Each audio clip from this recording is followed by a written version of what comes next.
Welcome back to the second half of 8 Bits. It's the 2014 Game of the Year edition. djWHEAT, joined as always by itmeJP and Greenspeak.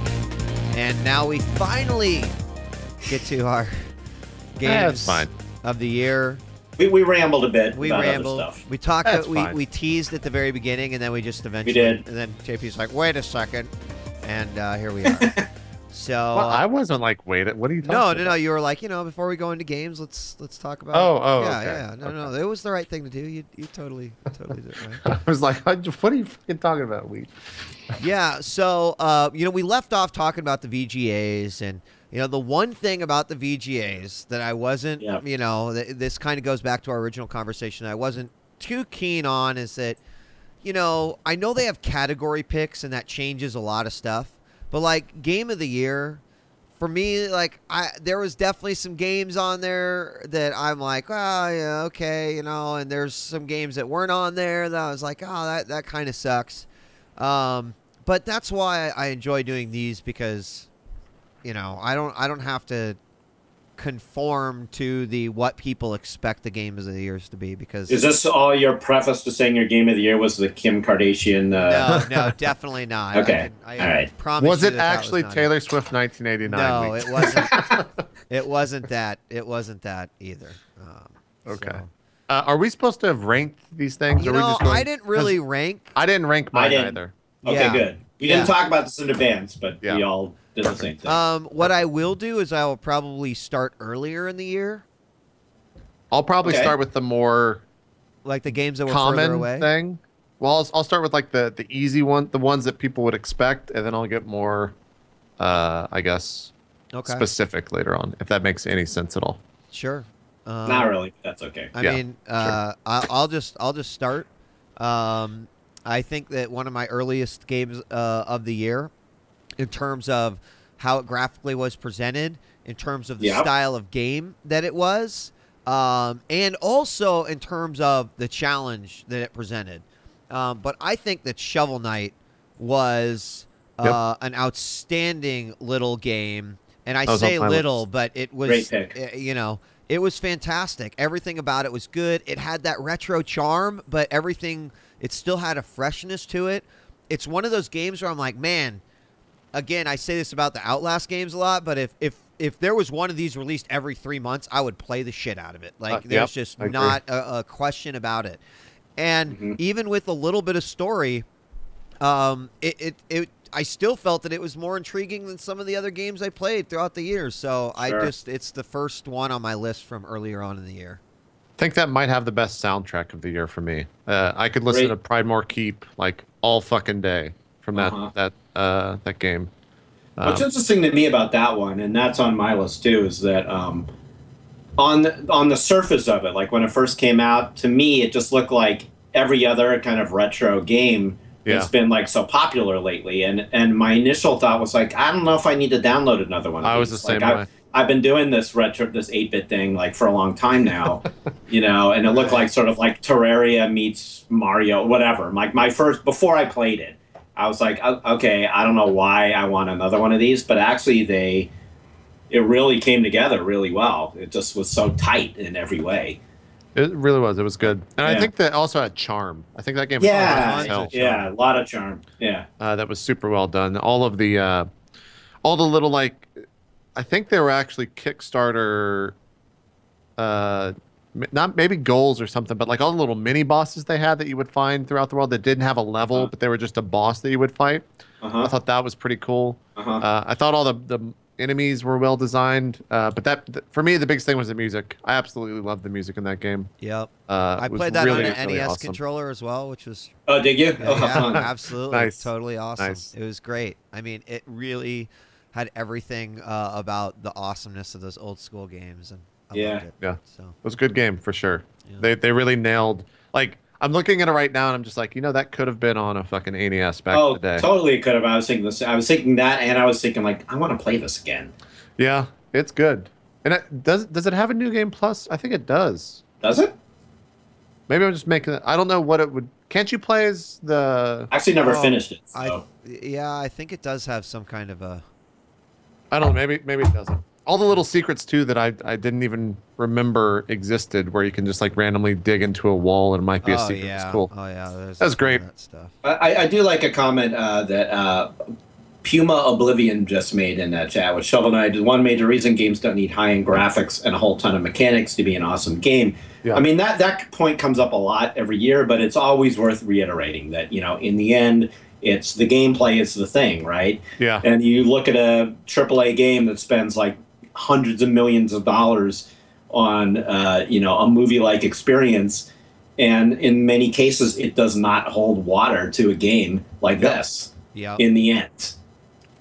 That's very true. Totally good game for sure, and I'm sure you're going to see it on sale pretty soon on the Steam sale. It's probably not that expensive from the start, right? I think it was 15, maybe 20. I think I got it on sale over the years for like $9.99 or $12 or something like that. It's a good game. You should definitely pick it up. Definitely something you should play. Jeff, why don't you go next? Yeah. Okay. Let me bring up my little list I would say if someone takes a game from your list, just like mark it off so we don't. Sure, right. I've got a bunch that are sort of like the obvious big ones. I'm going to mention one that I played this year. I was talking about it with JP before we started streaming, and that's Valkyria Chronicles on Steam. I never played it before. It was a PS3 game. Is that right? PS3 game, and it came out pretty early on in the life cycle of the PS3. I'm still okay with this kind of stuff. I'm actually okay with just. Oh no, this is a game that deserves to be. It is. I was blown away. I didn't know anything about it. I'm more of a PC gamer in general, and I think probably at that time, I don't know. To me, the name probably just sounded like. I think I was just. Yeah, exactly. It seemed like some, I don't know, like anime RPG thing that I would have no interest in. And in fact, there is a little bit of that in here, but it's great. The mechanics of that game are so good. It's the gameplay is so tight. I mean, it reminds me of like the best of like Advance Wars and those other kind of games. And for a game that looks so cute, it's so fucking hard. It only gets harder, man. It gets really fucking hard towards the end of that. So, did you like the art style? You like that sort of pencil? I did like cool, I did like it. That was my favorite thing about that game. I loved it, and I loved the music in that game too. Speaking of music, and the story, I liked. It's sort of like, to me, it straddled the line between like being like almost kind of sort of like embarrassing, cheesy anime, but also. I did feel like emotionally invested in it, sort of, kind of. And later on in the game, it definitely gets a little bit more like anime-y, where you start seeing like some crazy, not power-up types shit, but just like, you're fighting with like normal guns and stuff, and then there's all of a sudden like some crazy shit happens that is not a gun. But I think I haven't played the PC version of it. Did it run fine? Jeff, it ran great on my PC. Okay, I picked it up on the Steam sale because it was on sale a day or two ago. It still might be on sale, but I definitely plan to play it in 2015.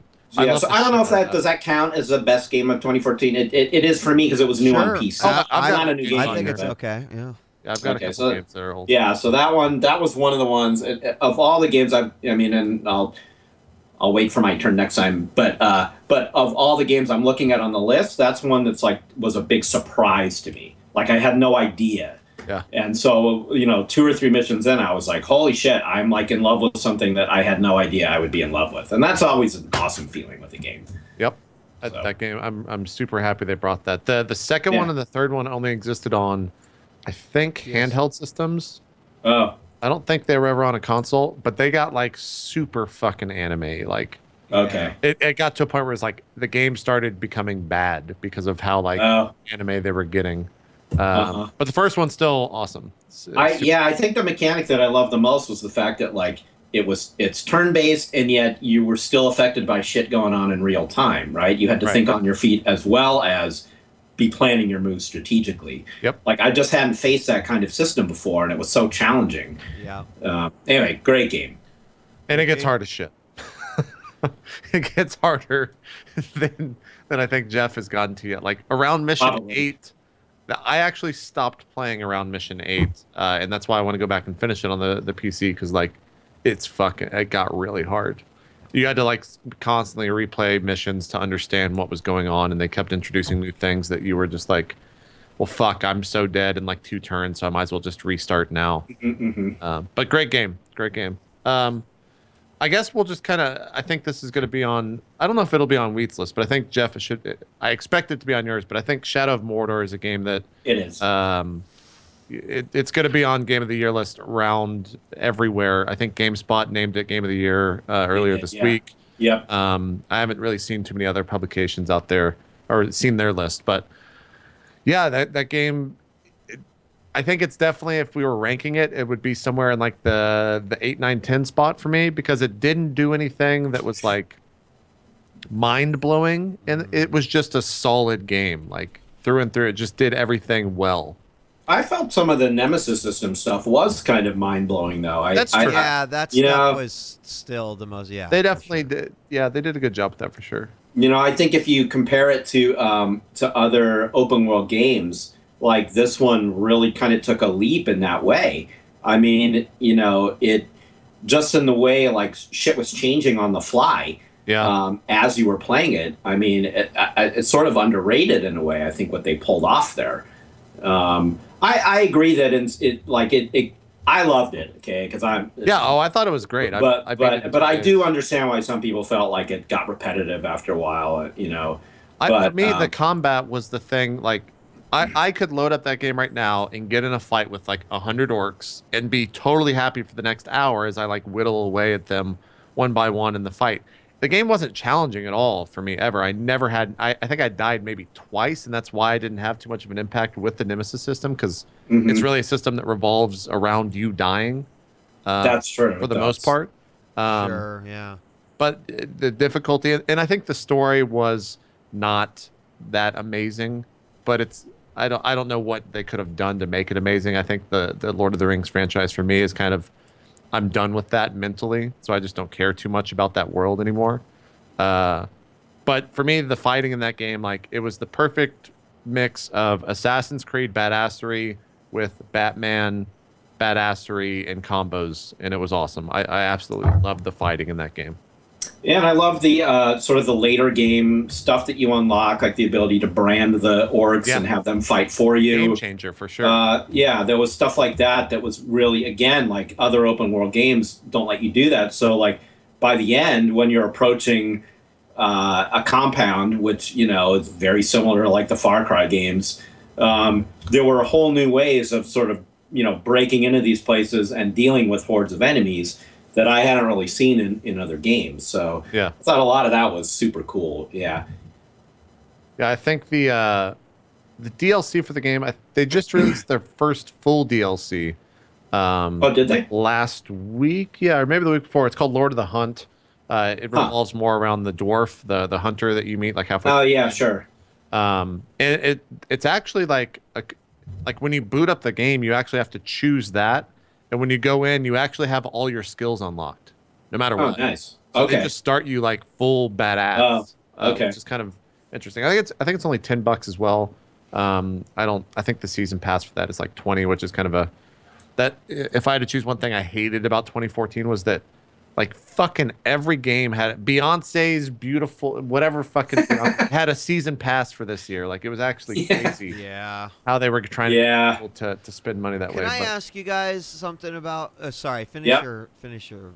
No, that's it. Like the combat in that game, watching myself play right now on the stream because we pulled it up. Like I want to go back and get a higher combo number than I did because it was so much fun. So here's my question, because I heard even people saying, "Look, even the hardest difficulty is not offering, a challenge like say Dark Souls that's the or hardest something, right?" difficulty I was playing. So my question is like based off of the fact that the Nemesis system is one of the coolest fucking aspects of the game, right? I think it's amazing how that all works. Like, would this game have actually benefited more from being like hyper challenging, or do you think that maybe? Yeah, I think it probably would have. I think so. Yeah, At least at the beginning. Yeah. If you would have died more in the beginning, it would have been cooler to like see that system come into play, and it would have been a great way to sell that system. Yeah, that's what. Yeah, I mean, it almost seems like you just have to willfully die to be like, oh, this guy might make a cool nemesis. But I did that once or twice for the stream because they were just like, we want to see the nemesis system, and I was like, well, I kind of have to die. Yeah. For it to come into effect. Okay. Well. This is the one game that people have on their list that I just see, and I'm like, yeah, I haven't played it, but I just everything I've seen about it has been fucking cool. So there's the amount of times that like I pulled off an execution on someone, and it went into the animation of like showing me doing something fucking amazing and like chopping off their head. I was just like, there was like guttural screams of me just like, oh my god, that was incredible, or like, holy fuck, did you see I just chopped that guy's head off? That they did a really good job of making you feel like a badass in that game. They really did, and I think like when you play other open world games now, you know, and see like to me like even playing Far Cry 4, which I really love, like the world just feels more static to me now. It doesn't have that same vibe that Mordor did, where like things I do here are really going to affect what these other enemies are going to do, you know, and also there was sort of the emotional kick that comes in when one of these guys would kill you. Yeah. And he's like standing over your corpse. That's he's like, "Yeah, fuck you," you know. And then so there's not only that, but then you get to watch the screen where you see the guy get promoted in the ranks. Yep. Because you fucked up.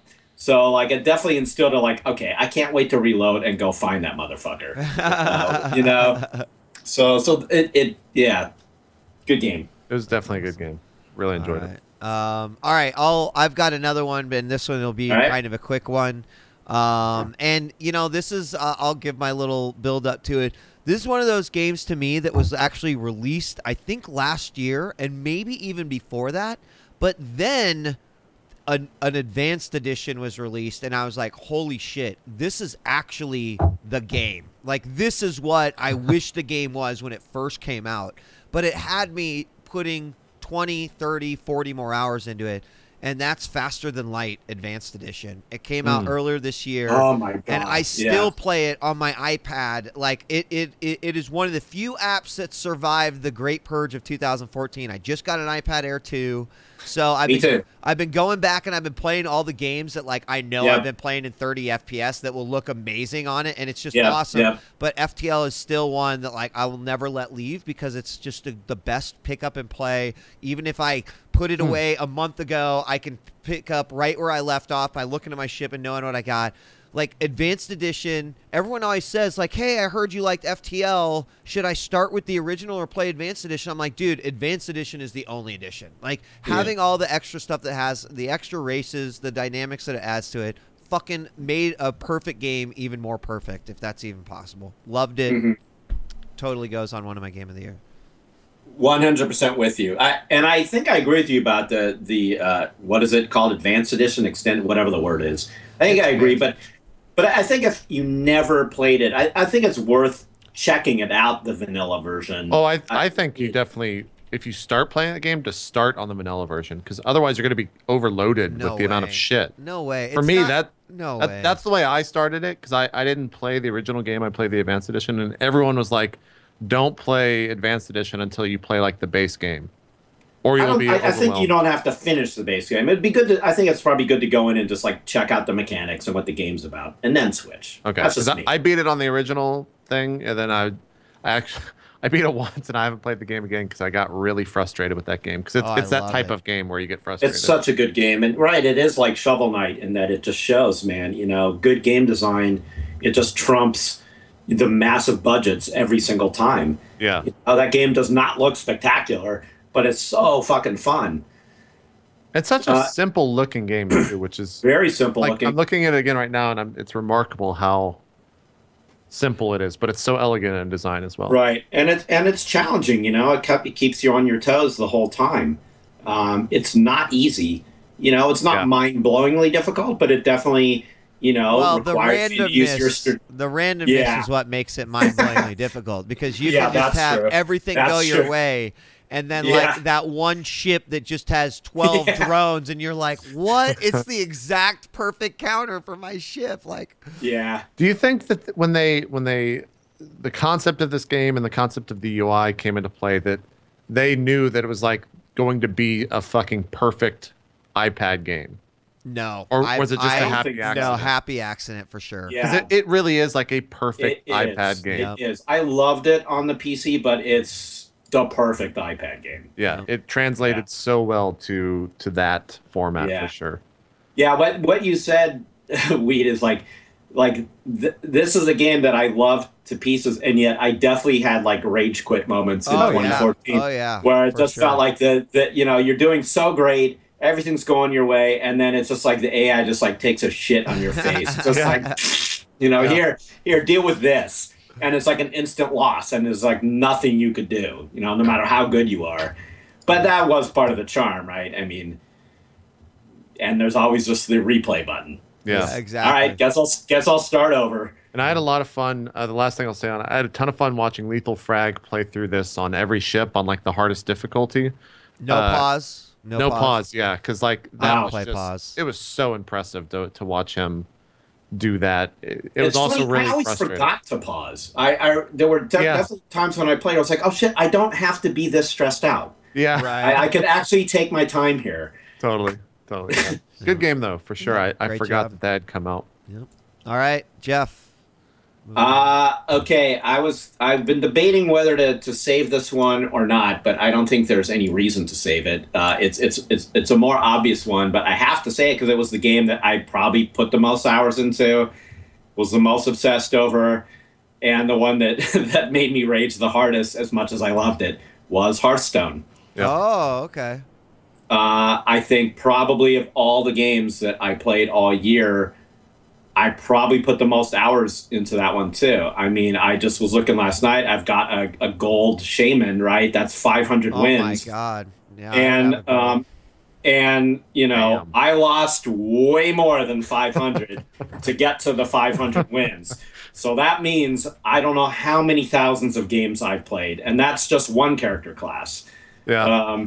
So you know, I you know, thinking about it this morning before we recorded, I was like, what a fucking amazing achievement by Blizzard to come into a space where it was just owned by Wizards of the Coast, right? Magic was the game. Yep. And they just ate their fucking lunch. They destroyed like there's pros out there from the Wizard world that are just like, man, Wizards really needs to get their fucking shit together because Hearthstone is just destroying it right now. Destroying them. You guys, it's a running joke over there how bad they are.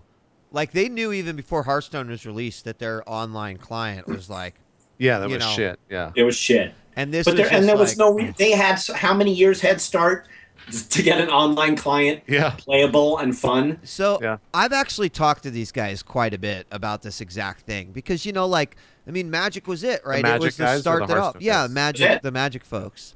And I like Magic. And don't get me wrong. One of the like really, really interesting things, because, you know, we like to sit here on the other end and just go like, come on, Wizards of the Coast, like just, you know, make something awesome and animated. But like, they actually have thousands of cards, like thousands of cards, right? And from what some of the folks were telling me, like at their booth and whatnot, they actually have cards that they do not have original artwork for. Like that's how old some of these cards are, right? So like the whole concept, the whole undertaking, because I believe that Wizards of the Coast is a company that doesn't want to half-ass it either, that they, you know, they're stuck in this like this sort of vicious cycle where the Planeswalker games are like fucking amazing and everyone's like, just do that. But the work to go into that, to like support everything legacy, is astronomically difficult. So anyway, I know we're talking about Hearthstone. I wanted it's fine. Yeah, I want to add to you, Jeff, like let's also take into consideration, you know, I didn't necessarily put Hearthstone on my list, but I did want to give them a shout out for Goblins versus Gnomes. Because, ladies and gentlemen, Blizzard released an expansion pack to you for free that then you paid a shitload of money on to get all the cards for. And everyone was so happy about that. Like, it's like, stop the presses, Blizzard. You fucking cracked the code. Like They cracked the figured code. it out, man.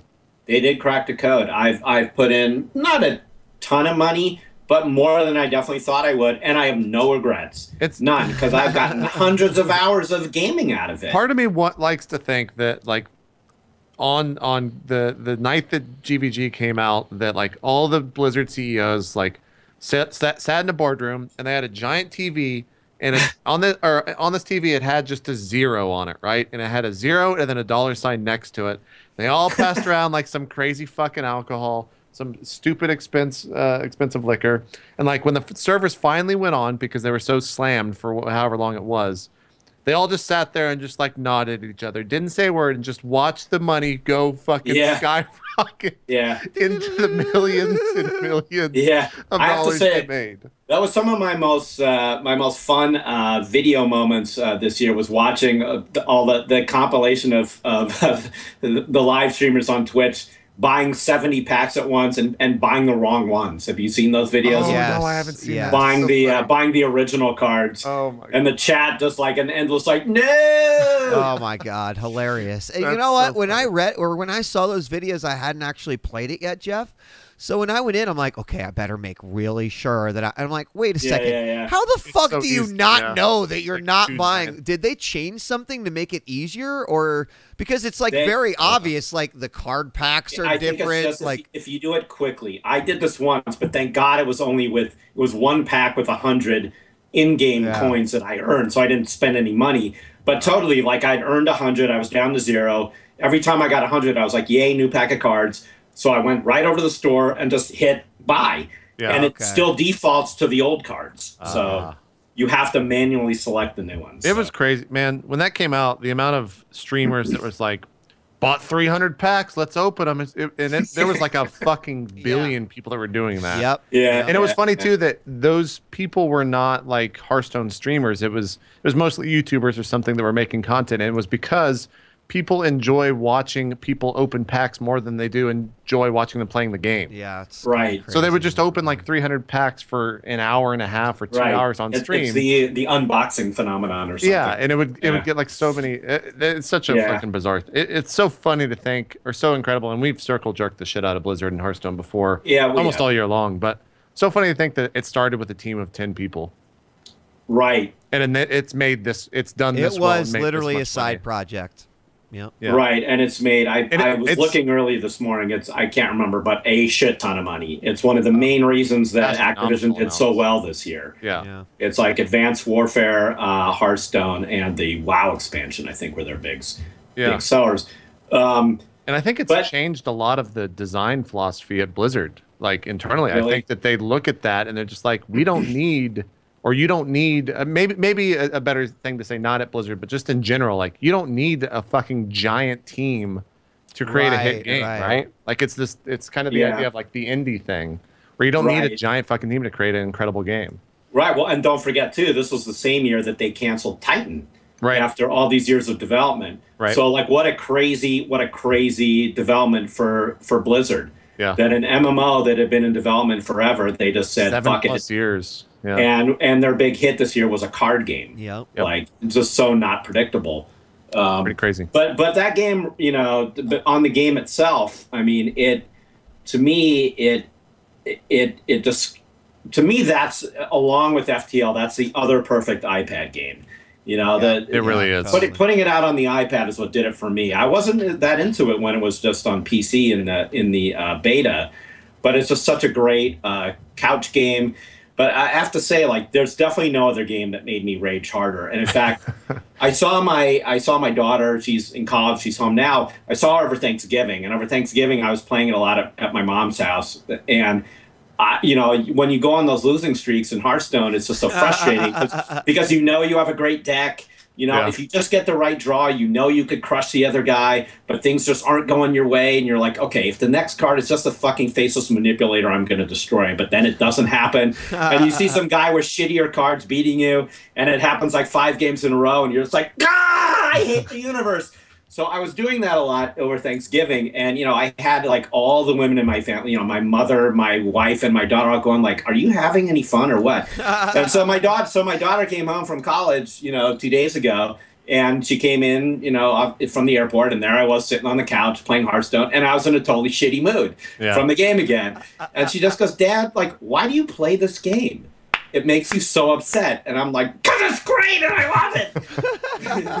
And when I'm winning, I'm having fun. I'm not. I did the same thing from your daughter's perspective with when I went out to Sean's place in San Francisco at Thanksgiving. Like, that's his go-to crack. Like, if he's not doing anything, he just gets out his iPad and just plays Hearthstone. And it was the same thing of just like watching him constantly rage. And I totally understood why he was playing the game at the same time, but it was fucking hilarious to watch him lose. I gotta say.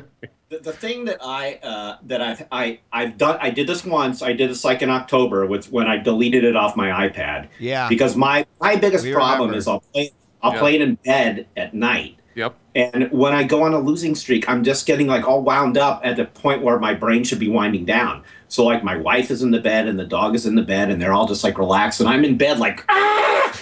And, and then I can't fall asleep because I'm so wound up. I'll have to like put on Netflix and put on like a comedy. So I'm just like, Yeah. So I want to make sure I don't go to bed that way. But because the problem is it's sort of like gambling to me. It's like when I'm on a losing streak, I don't want to quit until I'm off the losing streak. So I'm just like, okay, there's no way I'm going to bed like this. I have to win one before I sleep. Like, that's it. That's the goal. I win one game, and then I can sleep. But then losing three, then you keep losing, right? Or then actually, it's like gambling, and then when I win, I'm like, okay, now I got it together. Now I'm going to start winning. So I've gone down 3 levels since this losing streak. So now that I've won one, now I'm going to get back to where I was. Yep. And next thing you know, it's 4 in the morning. Anyway. Yep. All right. Yeah. All right. Hearthstone gets a spot along with Goblins and Gnomes. JP, why don't you take us to the next one? Should be short. Talking about this, I don't think anyone's going to be surprised. This would probably go on probably in like the 1 to 3 spot, probably the 1 spot, just because I've talked about it all year long. I think Battle Royale, even though not a game that you can actually buy, it's a mod for Arma 3. It deserves it. I think that game for me in 2014 was the #1 thing that I talked about, I thought about, I played.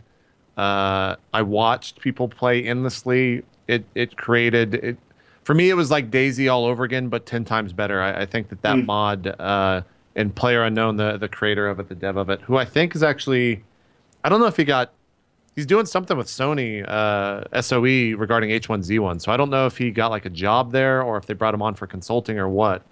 I think that is just, it's one of the most unique multiplayer experiences out there right now when it comes to gaming, and it's incredible. It's such a fucking nightmare to get involved in, and it's such a fucking pain in the ass to walk around for 30 minutes and die but the moments where it happens where you have like something crazy, it's just another thing. Like, I can't even describe how cool some of those moments are. They're just astronomically amazing. This game will, I guarantee you, like, it's already sort of, and maybe you can even go back to the Survivor games of DayZ, but like, I think the Battle Royale and Arma Z like kind of nails the whole concept of 30 guys. Here it is, sort of quote unquote open world, go nuts, last one standing.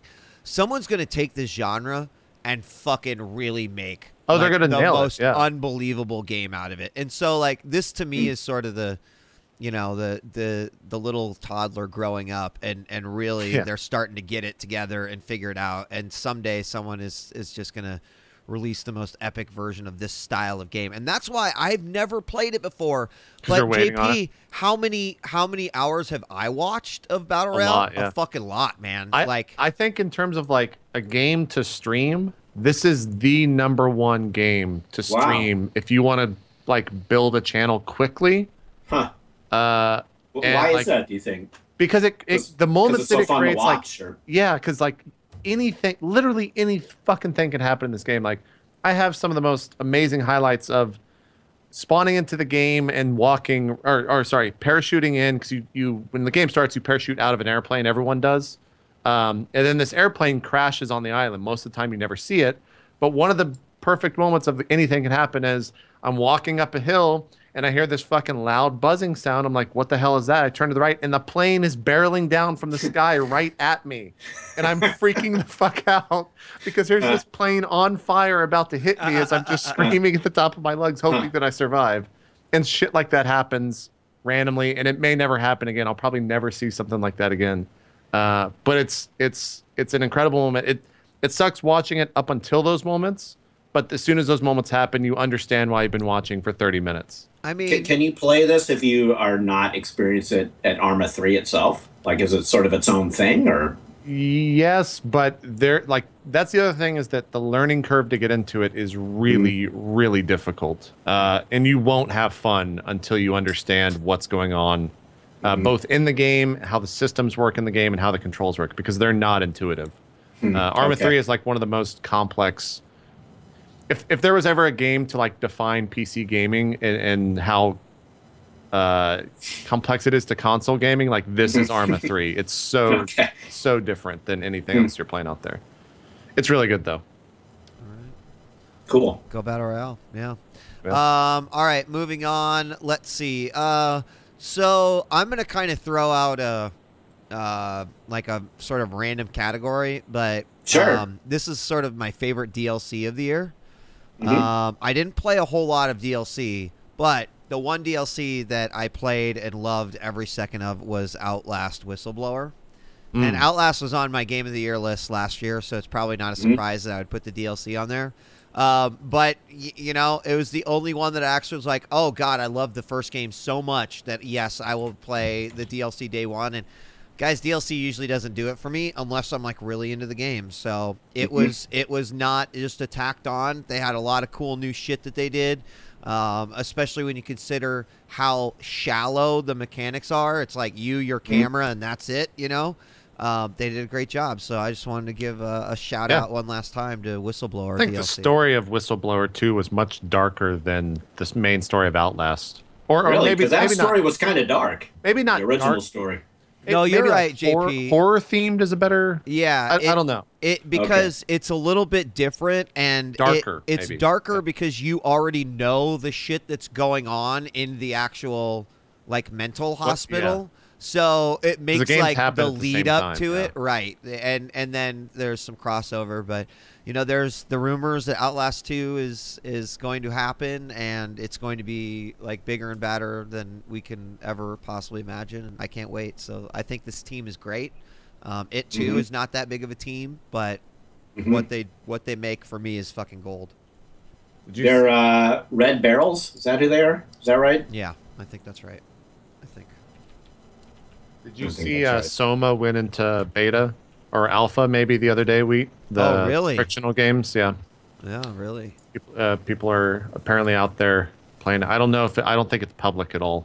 I don't even think you could stream it, but I know that it went into some sort of alpha or beta pretty recently. So that's going to be I'm sure that'll be a game that you're talking about next year. Oh yeah, They're in a good or bad absolutely. way. I can't wait. That one should be good. I think that is going to make those guys sort of step up because of Outlast a little bit. You know. Oh yeah. So It's good to have competing games in that way. You know. Yeah. So. Anyway, Jeff, what's next for you? Next one for me would be my favorite single-player shooter campaign of the year, and maybe my favorite single-player shooter campaign of the last few years, which is Wolfenstein. I forgot about that. I totally forgot about that game. Which I thought was just brilliant, and especially brilliant for me just because it like kind of came out of nowhere. Like I was pretty done with Wolfenstein. I think like a lot of people were. Yeah. It's done with id, really, is what it was. With id, right? But this was, and I'm suddenly spacing because we're on live. But it's the Riddick guys who made it. Machine Head. Right. Yeah. That's it. Right, Machine Head. And, you know, they've done this in the past. They know how to make awesome single-player campaigns. And to me, it wasn't just because it was Wolfenstein and because I wasn't expecting it. It was actually just such a solid campaign. And what I thought was particularly brilliant about it was, you know, this alternate universe, Nazi late 20th century. What the tone was so all over the map, and yet it somehow worked. Like there were moments where, I guess my point is like they kind of went for it, and they pulled it off. Like there's moments that are just funny, and then there's moments that are like utterly creepy and awful, and it works in the same game. Yeah. And I like that they really made that world I won't say come alive, that's sort of a cliche, but they just did a great job with the world building on that story. And there's also, it had my favorite moment of any game all year, which was, did you guys both play it? Yes, No, I beat it. I did not. Oh, you didn't? Okay. Well, I don't want to spoil it it too bad, but there's a moment, JP, you'll know what I'm talking about, where he gets on a train and he has to sit down with this like creepy evil woman Very with the tense, cards. yeah. And what I loved about that moment was it was so, it was like a great moment in a movie where there's just so much tension because you have absolutely no idea what is going to happen in the scene at all. Yeah. Which is something that rarely happens in a game, you know, and let alone a shooter. Like, it was genuinely creepy, and it didn't, the game didn't need that scene. Like, they spent all this time, development time and money to make the scene that really didn't matter. Sure. But it was so well done, and it was so creepy. It just blew me away that they went for it in that way. And that's how I felt about the whole campaign. Just a super solid shooter. I don't think that there's a whole lot of really single-player shooter campaigns these days that are great. You know, it's a little bit of a lost art, I think. Yeah, yeah, very true. You know, I need to go back and play this. I really do. Enough people have said... It's not too long of a commitment either. It's not that long. You know what? Yeah. It'll hit winter sale, and I'll buy it. Yeah. JP, you look about 10 years younger in this that's video here. You also, jumped on all the beds. I'm like, oh, okay, he just got a pistol. He'll start shooting stuff. And then it's like... No, this is actually, I think, right where I was ending the stream. Oh. I remember I ended the stream right when I got here. But yeah, I look weird without it. I keep thinking I'm going to shave, and then I'm just like, man, Yeah, when you think about shaving, load this up again. Yeah. It's really young. It looks kind of ridiculous. Yeah, so I love this game a lot. Great game for sure. My favorite shooter, probably my favorite like AAA game of the year. It was definitely, it was a lot of fun for sure. I feel like the last boss, and we've talked about this at length before, still not a fan. It's not a big enough or bad enough deal where it's a game ruiner or game breaker for me. Yeah. I enjoyed that game for sure. It was a lot of fun. Let me see where to pull from. I guess we'll still keep going with like the of course that's on your list. I think and Jeff I think me and you will talk. Actually, I guess Wheat too, although I don't think Wheat finished it. Dark Souls 2. Oh yeah. Game that, I expected to love. I played on the PS3 up until a certain point, and then I played the PC version because it came out a month later. Just a fantastic game. There's nothing else that needs to be said about it. I think other than that, such a fun, excruciating time playing that game. I felt like they nailed everything that I wanted in the game. Like, the only thing that would maybe throw me off, or I guess upsets me thinking back, was like the last fight is a little bit of a downer. But I absolutely just love Dark Souls 2. Just a fantastic game. And it's not an outlandish pick. I was actually thinking, I wonder how many Game of the Year lists that'll show up on. I was wondering that too. I think for Dark Souls 2, it's pretty easy. Like, you get exactly what you hope you're going to get. Yeah. And that's it, like for gamers, that's fantastic. Like, right? Everyone wanted another world with hard bosses and a crazy challenge. Yeah. And like, that's what you got. I was not disappointed at all. How far did you get? What boss did you stop at? Was it the 3? Did you stop after the 3 Sentinels? No, I went a few more after that, JP. In fact, quite a few, because after that is where you open up that new portion. Did you get to the Smelter Demon? I remember now. I remember. It was the Medusa. Oh, okay. Yeah. And you didn't beat it? No, because remember, it's all coming back to me.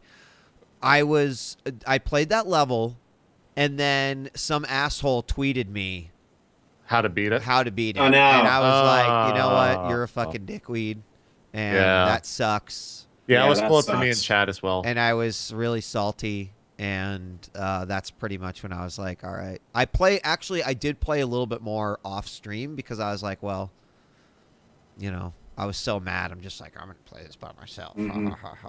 Yeah. So I think I got past even one more boss past that because I did do all that stuff. I think The it's fire. It's a good game.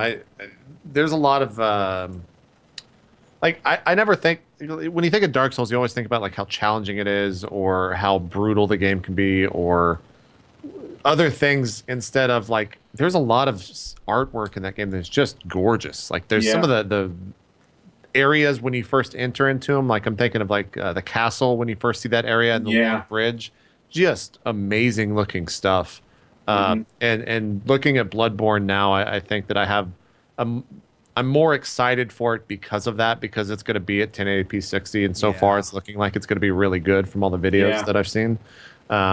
So I can't wait to see that world or that type of world with the same art influence in it at a higher res and a better FPS on. That's definitely my most anticipated game of 2015. Yeah, and I keep wondering like when will this get old? Like, when will this trend end? Because so far, I mean, Demon Souls, I wasn't on board yet. Dark Souls got me on board. Went back to play Demon Souls. Dark Souls 2, I'm still on board. Bloodborne's looking like I'm going to be there day one, of course. And I don't know, like, I don't know what the apex of something like this is. Yeah. I mean, isn't this really just like a resurgence of the of the old school? Yeah, of how difficult these games were. I mean, so that stuff is just getting stronger now. I don't see it dying anytime soon because it was like that friendly reminder, like, yo, remember when we like played these really tough fucking games that we all loved, and now it's like, oh yeah.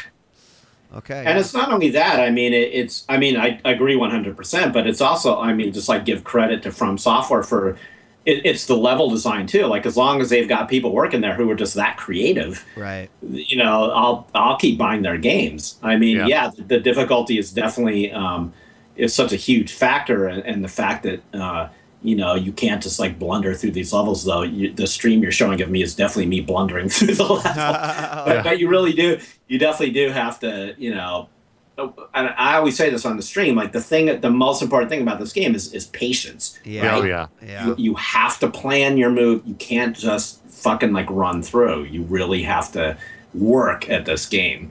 So, but yeah, the art direction and the level design, I think, is just what is so incredible about this whole series. Yeah. And I do, correction, Bloodborne's 30 FPS. I thought it was 60 for some reason. I'm still excited for it. Still looks amazing. I mean, what I've seen. Yeah. Also, I'm excited about the, I forget what it's called now, the thing that they announced recently, or maybe they didn't announce it recently, but they shared more details on the random generator stuff. What is that mode called? You know what I'm talking about? There's a special mode in Bloodborne. Oh, I didn't know that. It's going to randomly generate so there's certain parts of the game. Oh, wow. Yeah. Cool. Yeah. I kind of stopped watching videos for that because I knew that I was already in. I didn't want to have like a room or a boss or anything not spoiled, but figured out for me before going in. But no, I had not heard of that mode. That's really cool. That's interesting to see how that goes. So. Oh my god! Dallas Dungeons. Watching you play. All right. And me. Yeah, I definitely have to agree with that. It's also on my list. So, is it my turn? Yep. I think it is your turn. Yeah. So I'm actually gonna go out and I know we didn't really rank anything, but for me, like this is the game that I feel like got snuffed on every game of the year list. I think that this developer hasn't gotten enough credit in terms of what they pulled off, especially in the world of, failed Kickstarters and failed startups that underachieve or don't deliver. And I even wore my shirt to represent the Desert Rangers.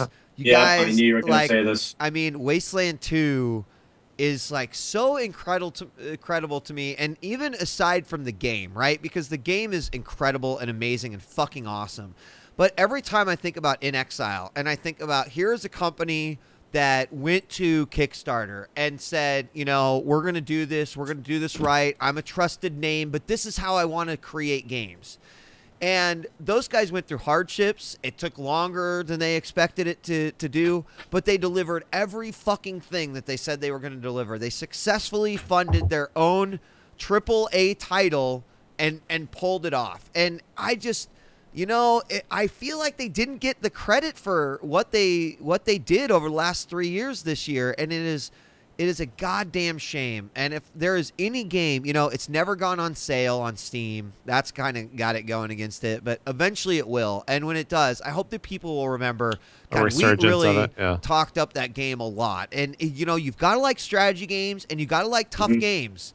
And if you love post-apocalyptic world, the Wasteland world or the Fallout world, like the Fallout world came from Wasteland. So a lot of people say like this is a predecessor to Fallout 2, where in actuality it is kind of a shared universe. It's fucking great. I loved it so much. And not only that, but it's a game that you could play 10 times and have a different experience every single time. And that in and of itself is tough to do. The first game achieved that, Wasteland 1, and they did it with the second game. Like, man, In Exile, I hope they are like the first of many new developers that are like, you know what, we don't need the big guys. Like, we actually can do this.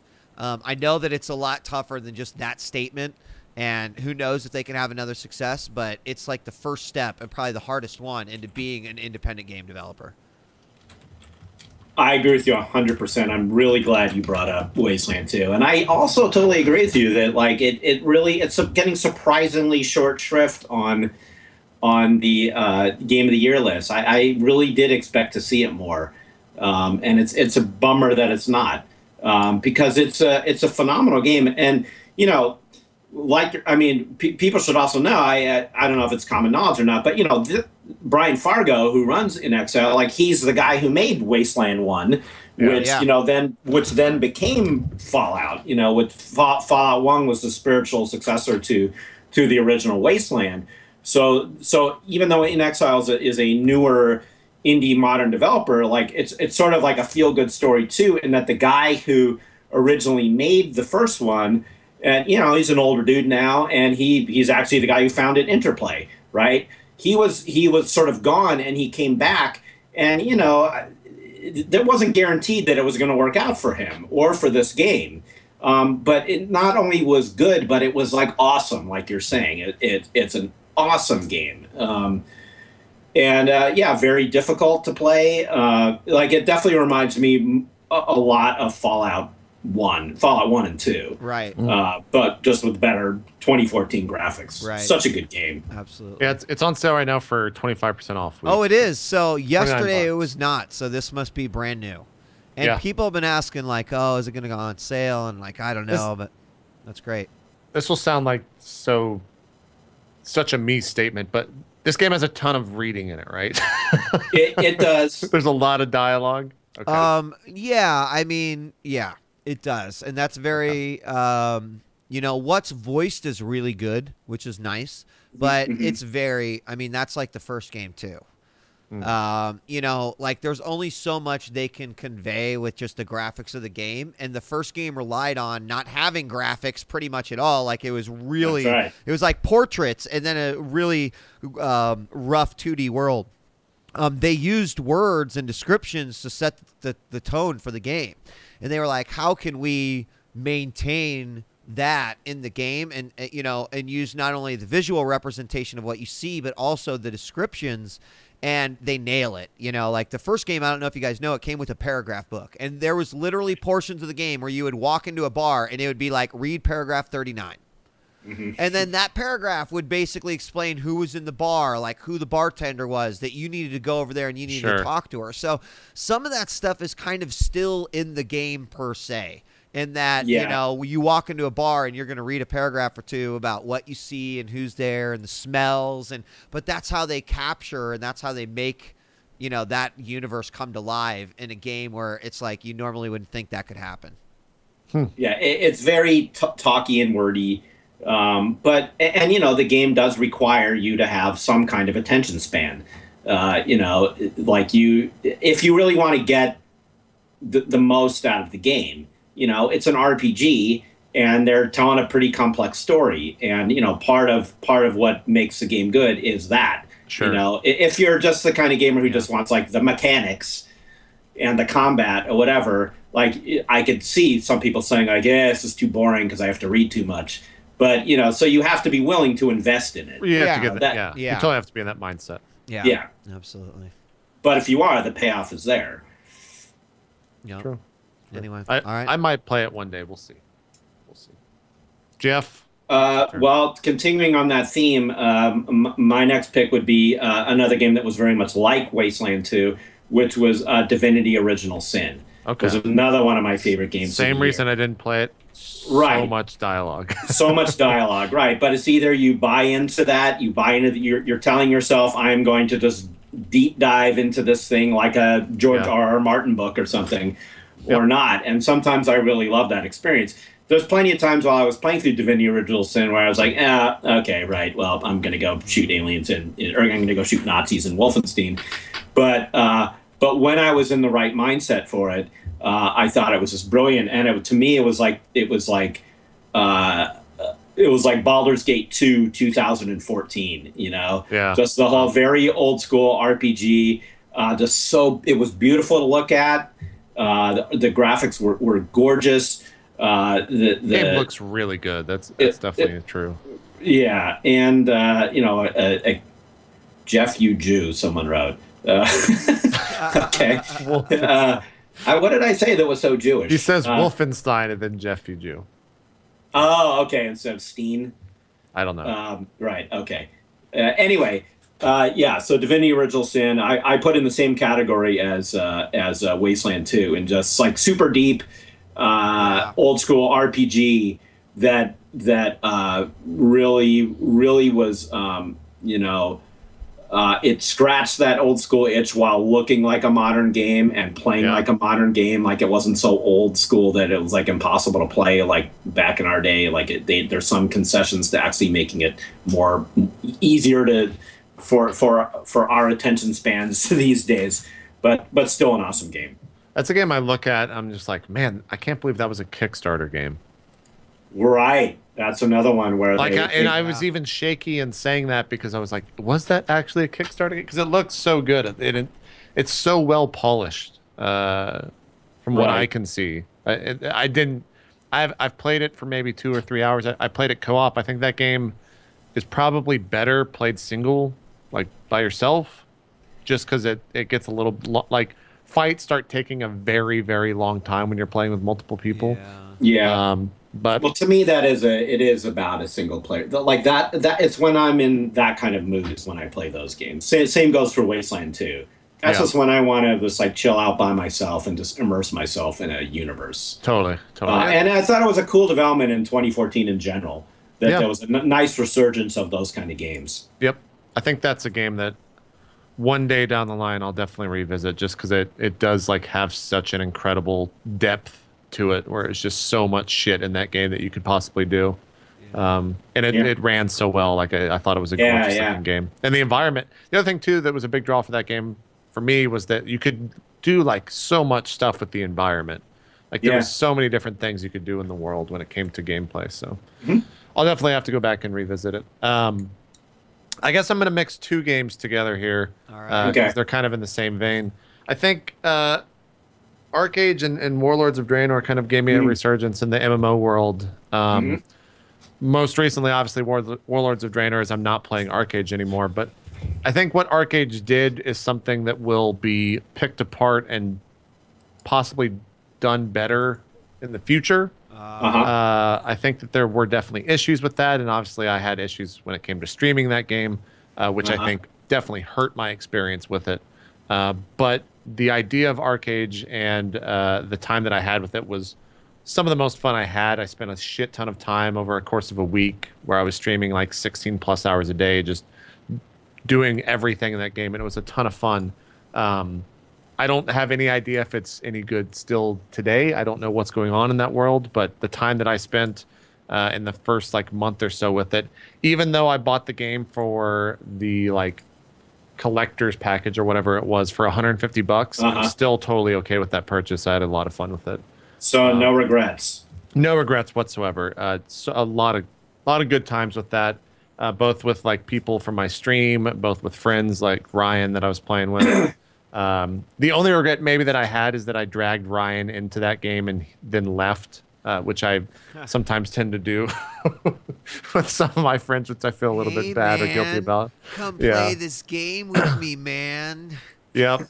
We'll But then again, I dragged him into the battle royale world, and that was one of his favorite things I think of the year. So we got him back for that. Then Warlords of Draenor. I think that they took World of Warcraft, something that, you know, obviously sales-wise, there's numbers to reflect this. It kind of went downhill with Mist of Pandaria, and now with Warlords of Draenor, they just knocked it out of the park. There's a huge resurgence in that game. I think when it came out, there was 3 million new subscribers for that game, bumping it back up to around 10 million. Who knows if it'll stay there? So far, they're doing pretty good in terms of releasing content. And I think that the garrison system is something that is so key in the response to that game. It's such a smart fucking thing that they have thrown into that game, because I'm logging in daily, even though I don't give a shit about raiding, even though I don't give a shit about anything other in that game except for just logging in and checking my garrison.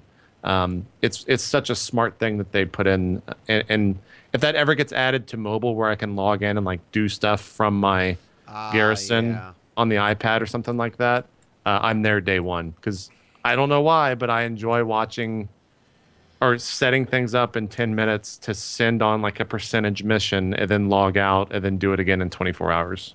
I don't know why, but that's worth a sub to me. So if you're interested in WoW, definitely check it out. I think they did a really good job with WOD this year. I feel like I cannot play that game. Just from your own... I think it's like your own sake. Yeah, it's like an AA thing or something, you know? Like I gotta say, hi, I'm Jeff Green, and I'm a WoW addict, because I don't think I can go back there, because I know... I mean, and I'm being serious too. Like, I know I would love it, and I know I'll just like, you know, I'll need just like an intravenous, you know, tube attached to me because I won't eat anymore. That's me. You know, so I feel like I gotta just stay away. It's weird for me too, for someone that both I know and I think that is known about me to be such an MMO fiend. I really don't have any interest in MMOs right now. I maybe I'm just kind of past that game or that type of game. But like the raids in WoW are great, and the PvP in WoW is great. I just don't have any interest of logging in and sitting there for 12 hours a day grinding stuff out. I'd like to think I'd be that way. I just worry that I'd buckle. Yeah. You know? there's always I think that maybe that just has to do with like what I'm doing in terms of job and streaming, and actually having to have it be an entertaining stream instead of just like turning into fucking Jabba the Hutt sitting in my computer chair playing WoW for 12 hours a day. But yeah, right now I'm not drawn to that, and I think that it's a good enough expansion that you would probably get sucked back in. So that's probably the right call. I mean, if I felt like I could play it casually, then I would do it, because I'm very curious, and I believe that it. I mean, the reviews have been great, but I just, you know, I think back on those days where I didn't play anything else because that's all I could play. I felt like I was cheating on WoW when I was playing something else. I did the leveling, the 9100 in one sitting. I think that for me was totally worth the purchase. They knocked it out of the park in terms of leveling in that game. It was so well done. They add in cutscenes. You're actually like attached to characters and NPCs. Never read quest text at all, granted, but I watched every cutscene because that shit was like if they made a movie that was that style, that type of shit. It's not their full-on cutscene stuff. It's just like the in-game cinematics.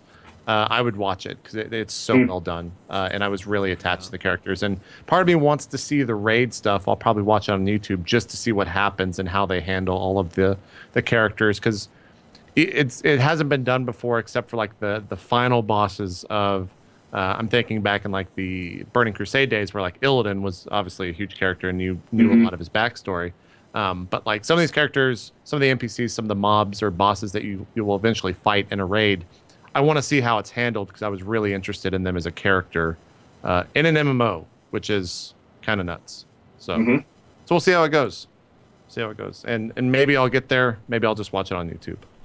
I don't know. All All right, moving on then. I've really got like 2 more, and then I've got my biggest disappointment. So for me, I played this game recently, Bayonetta 2.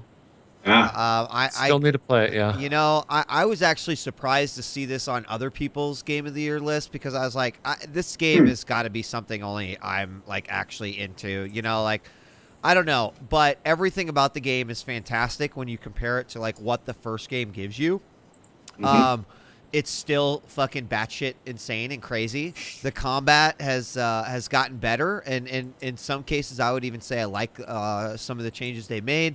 It still has stupid characters, and again, the ridiculous story that I'd mentioned. But in doing all of that, it still maintains a style that you just don't see in any game unless it has that fucking platinum mark on it.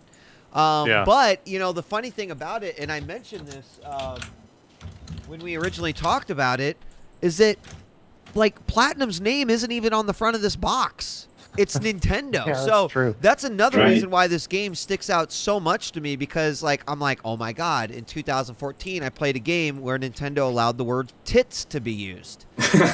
You know, like this is, and it was advertised in Playboy and like right. Kind of crazy. You know, so obviously Platinum did get their logo on the back. It's very small there. But the only thing this game was missing was at the end of Bayonetta 1, they made an amazing dance number, and it was just fucking awesome. Like the whole crew that you see through the game dancing to the theme song. Not in Bayonetta 2, folks. Yeah. So if that's what you're playing it for, I'm sorry to burst your bubble, but you're not going to get it. Everything else, though, is fucking fantastic. I love this game. I love the characters. I love the universe and the world and the crazy bosses, and it was definitely a good time. In fact, just the whole you get the first game with it, and the first game in 60 FPS, it comes on disc, is amazing. Oh, I didn't know that. I ended up playing through the entirety of Bayonetta 1 before I even put Bayonetta 2 in, and the whole. See, and I need to. That's where I'm at right now. I need to play through the first one because I feel like I would respect and understand the second one and have more fun with the second one because of that. So I haven't played either yet. No. Hold. I gotta hold on. Balutma. Okay, there is the pole dance during the credits, but that is not the fucking dance number. This is post credits when everything's said and done, and then there's like a full on dance number. Like it's not credits going. It is nothing but the fucking dance. It's not. It doesn't exist in 2. Okay. There we go. All right. Anyway, Jeff. I'm gonna bring up one. It's been mentioned in chat a few times. I think it was the funniest game of the year and one of the funniest games I've ever played, which was South Park: Stick of Truth. It was on my list for sure. Fantastic game. That was another game where it could have been awful, right, as a licensed game, but having those guys be involved in it from the start was, of course, the way to go. I don't think any game made me like actually laugh out loud for real as hard as that game. Maybe ever. I think it's one of the funniest games that maybe has ever come out. And here's the thing that was so great about it. It was a good game, right? It wasn't just South Park jokes tacked onto a lame game. The game was fun. So they nailed it as a video game, and they nailed it as like an extended South Park episode. Yeah. Totally. And since this came up a few minutes ago in regards to something else I said, this was also a game where I was actually allowed to play as a Jew. Because that's the character I picked. I mean, and that alone was like, right? That was what were the other character classes? I might have picked the Jew as well. It was something like thief, warrior, rogue, and then the Jew. And Jew. Yeah. Right. Which the fact that even existed itself was the first time I laughed super hard. I would love at that to game. see statistics. I guess they could pull it down from like achievements on PS4 and Xbox One and all that stuff. But I would love to see what people chose and how many people chose the Jew because of the fact that it was the Jew.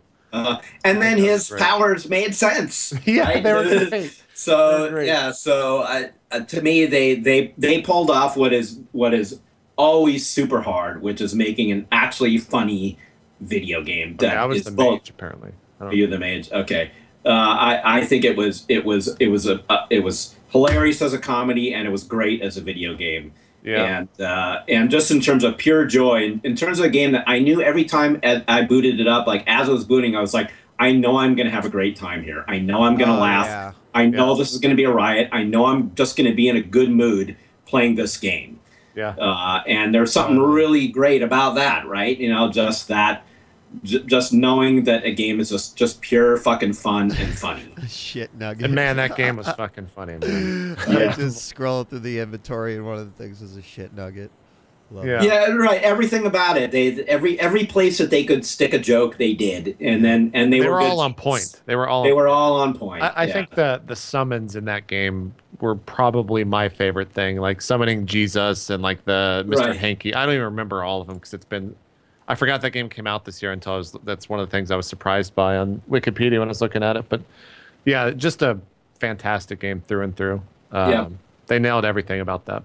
And we were talking about the interview. I cannot wait, and because they're going to, they're going to talk about it. Oh yeah. I cannot wait until that episode, because the newest season, if you're not watching it already, of South Park, they're back on point. Like the past couple seasons have been kind of bad, but this season is just the fucking funniest shit. They are really nailing it, and I can't wait for 2 weeks or 3 weeks whenever they show the new episode. You guys, to see what they do. I just realized I missed it, but I did not get this the first time I played it. But it is not a Mongolian bow; it is a Mongolian bow. Yeah, there's an R in there. Yeah, it's good, man. Oh my god, how much shit was in there that is just missed? Yeah, it was so good. It's so great that they get away with it, right? And they can. They're probably one of the only people that can get away with something like that. There's like, South Park. Like that. Right. There was not. I didn't read one line of controversy over there being a Jew as a character class. Not one. You know, it was all in German. You know, or the stuff they can't show. Right. Okay, so I'll do two more, then I'll have like my de facto game of the year. Okay.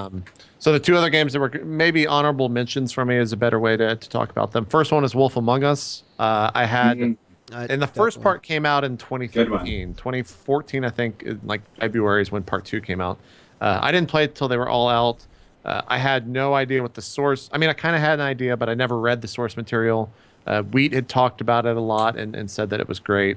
But I really enjoyed that story. I want to see where they're going to take it, because they leave it at such a good like cliffhanger moment in episode 5 or whatever.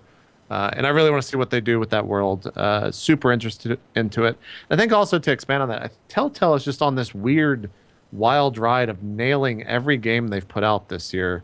With Tales of Borderlands, a franchise that I had no fucking idea, had no right of being that style of game, and apparently it's good. Haven't played it. Apparently it's great. Game of Thrones was apparently good. A little bit lackluster, but it's the first episode. Still got 4 more to judge, or I guess 5 more in that case. But they've had a really good year. And then they announced Minecraft like last week, which is what the fuck? I don't even. It'll probably sell. To be honest, it'll probably be their biggest seller because of Minecraft being attached to it. So let's hope it's good. And I'm sure it will be, because they've gotten really good at that. And then the one that I guess is maybe a little bit out of left field, but for me was kind of in the same vein of South Park, where I knew that I was going to have a good time with it, only because I knew how obscure it was going to be. Is Jazz Punk, which good call. Hopefully people played that. If not, it's probably super cheap. That's a crazy game. Don't expect to be like understanding of what's going on in the game. Just go in with the idea of like you just took a fucking thing of acid, because that's completely. It's pretty. The game is just an acid trip through and through. Just a bizarre fucking game, and I had a lot of fun playing it. And it looked awesome. I mean, it had a super cool style to it. Yeah, totally. Which I guess was part of the acid trippiness of it. Yeah. There's things in those games where it does not make any fucking sense at all, and it's perfect. It's exactly what you would expect from something like that. Go check it out. It's super really good call. I forgot about that game. That's a good one. Yeah, I remember playing through that, and it was just a weird fucking thing. So. So really, my last, I have a couple of extra things, but my last one for Game of the Year that's like I will take this one into 2015 and keep playing it. I had a feeling I was gonna like it, but I just didn't know. But Smash 4 has just been fucking great. I mean, You're pretty hooked on that. It's so much fucking fun, and it's really interesting to discover why I like this one versus a Brawl or a Melee or any of the other ones. But like as I play more and as I think about sort of what fighting games really speak to me, a lot of people don't know this, but I played Tekken competitively very, very early on, like Tekken 1, Tekken 2, Tekken 3. And Tekken is very much not only muscle memory in terms of strings and knowing when you can throw combos, but it's more tactics and sort of a strategy on how you're going to, approach different characters. And I feel like even though Smash Wii U is slower than a game like Melee, because it is slower and it becomes a little bit more about tactics and the decisions you make, that's my kind of fighting game. Like, I don't have to have the most amazing 14-year-old reflexes in the world to be able to make good decisions. In fact, I could probably make better decisions than some of those guys. And I like that. And the cast is great. The game looks fucking amazing at 60 FPS. Like, I love watching Wii U streams because every single one looks beautiful if they're running it right. But I really like this game despite the separation between Brawl and Melee and Wii U. Like, I don't care. Smash is a fucking awesome game. I've had fun with it with my kid. I've had fun playing people online. It's a good competitive game. Totally love it. Love it. Great. Would that be your, if you had to give a number one, would that be it If I had for to you? give a number one, I would actually give Wasteland because I feel like what that accomplished is just like unheard of in this. It doesn't happen very often, so. Sure. But Jeff, what's next for you? Yeah, I've got two or three more. I reminded myself of one that I didn't put on the list before we started recording, but I definitely would now that I'm thinking of it, and that is Monument Valley. Okay, I started that game. Yeah, which is an iPad game. Yeah, and it's really, really gorgeous. It is. And it's very it's not a platformer. That's the wrong word, but it's like an Escher. It's like an Escher-like game where you have to make your way through these levels that are like total puzzles of like space and design. Right. Yeah, you might be able to see it in the clip up here. One of the best looking iPad games I've ever seen. It was perfect. I did a lot of travel in 2014, and it was a perfect game for a plane for me. That's where I played it. Just like, there was a lot of like rotating. You could sort of see from these shots here, lots of rotating of pieces. How do I get from here to there? And as all good games of this nature, like it gets more complex as you go on. And, you'll often start a level, or you'll be at a point in the level where it seems like there's absolutely no way I'm ever going to figure out how to get over there. Yeah. And then you figure it out, and it's a very nice sort of brain, Your brain would bend in the correct direction. Yeah, sort of like Portal, right? And then when you figure out, it's such a nice moment of reward for yourself, I'm so fucking clever. I'm so smart. So it's a little game. But definitely one of my favorites. It's only like $4 on. It's $5 or maybe $4.99. Yeah. Yeah, and it's not long. You'll finish it in 2-3 hours. Yeah. Depending on your brain. Yep. But it's very pretty and it's just like a peaceful, beautiful looking little puzzler that you have to think while playing. So yep. Yeah, that was the game when I picked up the Air 2. A month ago, like right before Thanksgiving, I picked up this game as well and played that on the trip and really enjoyed it. And that's saying something because I typically don't fucking care about mobile games on any level. I didn't buy that many this year, mostly because I was playing Hearthstone so often. But this was the one. This and FTL those were the two games that got me to stop playing Hearthstone for a few minutes. So you owe your life to it, potentially. Yeah, exactly. All right. Well, I guess I didn't expect anything out of this game. It came out in February, way back when, at the start of 2014. And for me, I didn't. I was kind of thinking back through all the games that I had played, and I thought Battle Royale would probably be at the number one. But at the same time as that game is so amazing, it can be incredibly frustrating. For me, Donkey Kong Country Tropical Freeze is a game that I just didn't. I was just blown away by, one, by how incredible it looked, how incredible it played, how tight the controls were, and how the ramp up in difficulty from the first level to the last was just a steady climb. And if you watched me stream it at all, beautiful 60 FPS. Yeah, it's incredible looking. The last boss in that game just fucking was a nightmare for me, but it was always because I was bad, not because the game was a piece of shit. And I absolutely love the shit out of that game. If there was a reason to purchase a Wii U back then, it was that. And I think that it's still one of the best games on Wii U, if not my favorite game on the Wii U currently. And there's so many more great titles this year.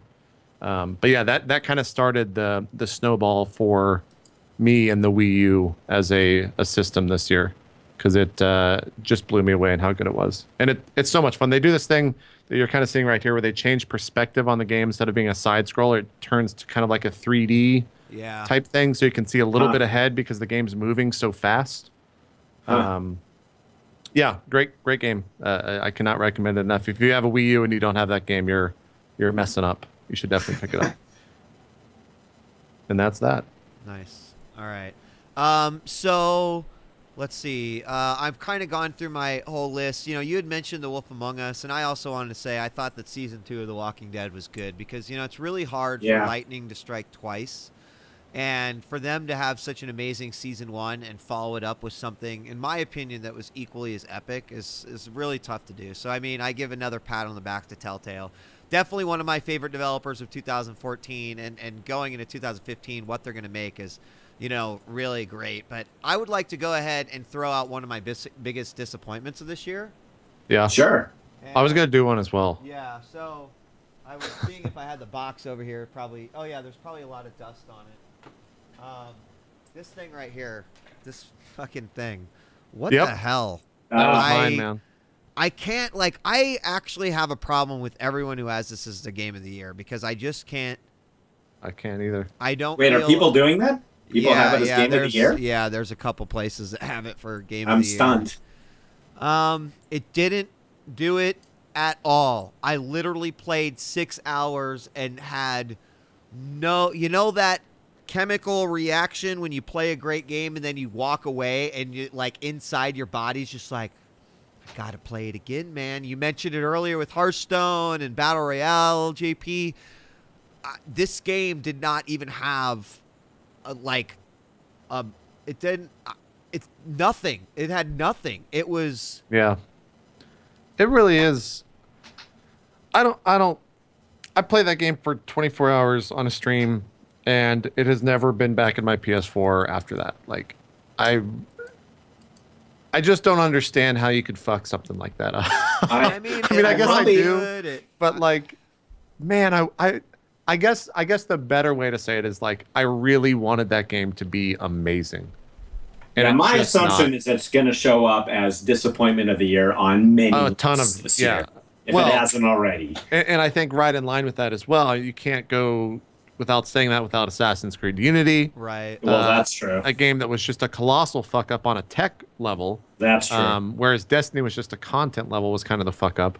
And I think some of the other games as well, like Master Chief Collection, a game that's still fucked up to this day, which is hilarious when you it's not 100% fixed, is a better way to say it, I guess, which is hilarious when you think about the fact that the Halo 5 beta launched on Friday, a game that was actually made by 343 instead of whoever the fuck made MCC, because we still don't know. Right. And that's kind of what is being promoted in not Master Chief Collection, a game that they were like leading as their main title for the holiday season on the Xbox One. Mm-hmm. I'm trying to think if there's anything else that was super fucked up this year. There was just it was a year of. It was a bad year for that. Yeah. Something that used to only be a PC gaming problem, now unfortunately also a console gaming problem. Yeah. The notion of, well, let's just put it out there and we'll fix it later.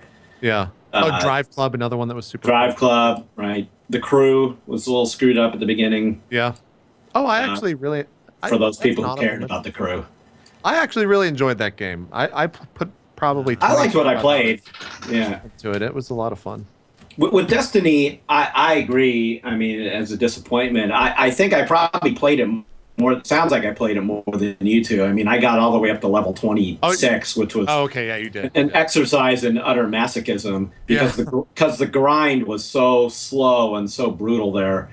But my relationship with Destiny is a little weird because as much as I was disappointed, as much as I agree with every single complaint about the content and the story was a joke and all that, like, I played it till I was over 26. Like, I kept going back in. Like, as just to, like, shoot stuff like that, Bungie always gets that right? They know how to make it fun to shoot things. So that was sort of my mindless go-to. I'm just going to shoot crap while I wait for my wife so we can watch TV later or whatever. So I kept playing it, which is why I didn't put it on any list at all, because I felt like, well, it's not really fair. I put in so many hours to get to level 26. Yeah. It doesn't go in my best games of the year, though. But on the other hand, I can't go in my worst games of the year because I played it till I got to level 26. Mm-hmm. So yeah, I think there's some other people that have just kind of played it because they, they. My hope, and the first DLC certainly didn't do anything to really make me feel there's any reason to have that hope. But my hope is that they will somehow get it together. I would like to still believe in Bungie. I do believe in Bungie still. I think there were some big missteps here. There's no question. But I'd like to hope that this is salvageable and that they will get their shit together. They will take to heart a lot of the criticism they got and kind of go like, okay, we need to regroup. Everyone loved us for forever. They don't love us right now. What did we do wrong? Yeah. Let's figure out how to get everyone to love us again. And I think my main thing, and I think this is where our difference, our thoughts on the game are a little bit different from one another. Where you don't like the core of it, the shooting aspect of it and everything. Yeah. I actually thought that was fine. I thought it was actually a really good shooter. And I think where a lot of people have a complaint, which is where I do as well, is that there was just not enough content for the game to be released. Like when I'm level 10 and I'm redoing the same missions from level 1 already, and that's the next 10 levels of the game, the next 30 levels of or 20 levels of the game, for fuck's sake, is like the same thing. That was it. But that's just what like I knew, that in that 6 hours, JP, I could feel it. I just, and like I've heard enough people talk about it, but you could feel it in the first 6 hours. Like, dude, I'm actually bored already. Like, fuck. This is, Yeah, when you start running back and forth across the same environments that early in the game, it's just like, uh-oh, already? Yep. Yeah, terrible feeling. And then, to get into those higher levels and have it to do the same strikes over and over and over, it was just like, oh my God, how did this happen? How did this happen? Mm-hmm. Yeah. Where are we at? You got anything else left, Joe? I got a couple left. I'll do them very quickly. They're the games that have been talked about ad nauseum, so we don't need to go on and on. One of them is Alien Isolation. Yeah. I thought best Alien game ever. Not that that's really saying a whole lot, but at least someone finally made a good one, right? I didn't finish it, which is why it's not higher up, or I'm not making that big a deal out of it. But what I did play was scary as shit. That was the one game this year that, like, I had to, like, tell my wife, like, okay, please don't come in the room behind me when I'm playing this game, because, like, and I meant it too, because it terrified me the one time she did it. I had a total jump scare when she just came in to tell me it was time for dinner, because I was so, like, and also even without the real world things going on around me, just like the moment. Some of the moments of, like, hiding in the locker while the alien was sniffing around were just, like, the creepiest moments I had all year in gaming. Sure. So I thought that they pulled that off well. I thought they pulled off the aesthetic well, that kind of 70s movies look they gave it. Like, I just thought it was amazing that after all these years, we got a really great Alien game. that riffed off the first movie, didn't riff off Aliens. Yep. So that was super cool. And then also I'll mention, and I'm giving it much shorter shrift than how I feel about it, because it might be one of my overall, if not my #1 game, is Dragon Age Inquisition. I thought was a masterful return to form after Dragon Age 2. Such a big comeback from a game that was like pretty, I won't say universally despised, but it was, a lot of people were disappointed. And they kind of went for it. You could tell that BioWare was like, okay, we fucked up. We're going to get back to doing what we do. We're going to tell a big story again. And we're going to give you lots of content. I just thought it was I put in a ton of hours in that game. I'm still playing it, and I think it's awesome. Would you say that game opens up, or what? I just got to. It opens up in a huge way. I just got to Skyreach or whatever, right? Okay. I haven't played anything past that part. It's been like 2 or 3 weeks since I've returned to the game, and every time I think about going back to it, I just kind of think about like, man, I feel like I've done everything in that game. Have I done everything in that game? You have not. There's because what I really love too is like sometimes you'll just talk to a random NPC. And the dialogue will open up a whole new area of the map like you didn't even know existed. Okay. And a lot of these are just optional. You don't have to do them, but they've just like stuffed this thing with content. Sure. As is usually the case with BioWare, just the storytelling is very good. The dialogue is adult. It just is like a really well done game. It's not like, brilliantly innovative or anything, but it's a super solid, like rich fantasy RPG. I like living in that world just like I like living in the Game of Thrones world on TV and in the books. It's just, sure. It scratches that fantasy itch for me in a really great way. There's a part of me that feels like in that game that part of the reason why I don't want to just jump into it at all times is that it feels like there is so much that it's a little bit daunting for me to jump into. And the idea of like, it is. The hinterlands become like the running joke of that game where you're just in there for days. And that's, for me, that's actually what it felt like for me. It was like that I could have played a full game that was just in that that's right. area. But you really do have to get out of there. I know that's the running joke. Because you do. Because you could just, if you get all complete, it's like, well, I'm not going to leave the hinterlands till I finish everything. Well, good luck to you. See you in a couple months. Yeah. Yep. Yeah, go ahead. No, go ahead. I was going to say, one of my good buddies, Force, I mean, like, Dragon Age is just his type of game, perfect.